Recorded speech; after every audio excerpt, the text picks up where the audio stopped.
আসসালামু আলাইকুম রহমতুল্লাহ। প্রিয় ভাইয়ের, আশা করি সকলে ভালো আছেন। এই সুন্দর জায়গায় আসলে মনে হয় সারা জীবন যদি এই রকমের সুন্দর সুন্দর জায়গায় থাকতে পারতাম, ঘুরতে পারতাম, তাহলে ভালো লাগতো।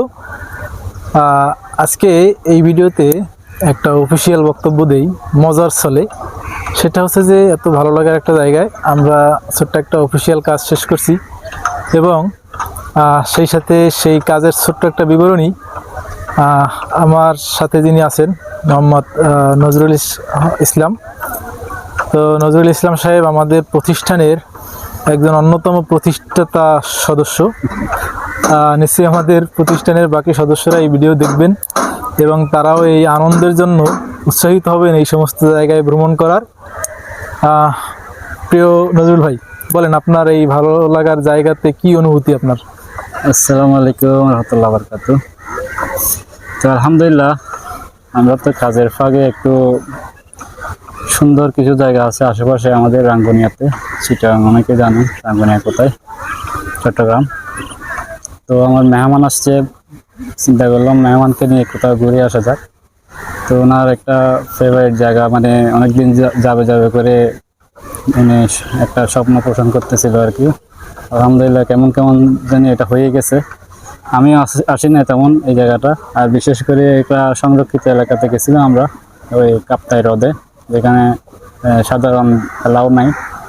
আমরা কিছু বন্ধু বান্ধব আছে, এগুলোর পারপাসে ঢুকতে পারছি ভিতরে।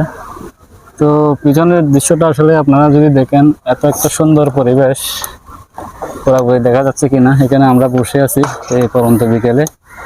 তো চিন্তা করলাম এখানে বসে একটু হিসাব নিকাশও সেরে ফেলি।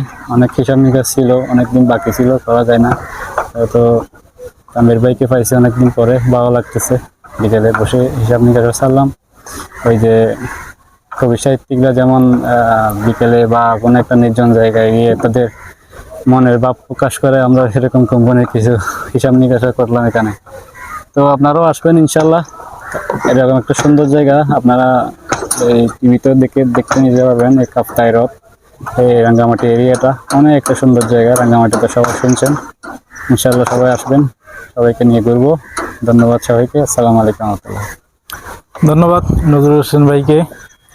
আসলে সেটাই, উনি যে জিনিসটা বুঝালেন অনেক সুন্দর কথা। আসলে আগেকার সময়ে যখন কবি সাহিত্যিকদের যে একটা মেলা বা একটা উৎসাহ উদ্দীপনা ছিল, তারা এরকম সুন্দর সুন্দর জায়গা আসতেন আর তাদের কবিতা ও সাহিত্য আমাদেরকে উপহার দিতেন। তো সেটাই আমরা একটা অফিসের ক্ষুদ্র বা ছোট আংশিক কিছু কাজ করে নিলাম। আসলে ভালো লাগার মূলত এই আনন্দটা ভাগাভাগি করলাম আপনাদের সাথেও। ঠিক আছে, ধন্যবাদ সকলকে। আসসালামু আলাইকুম।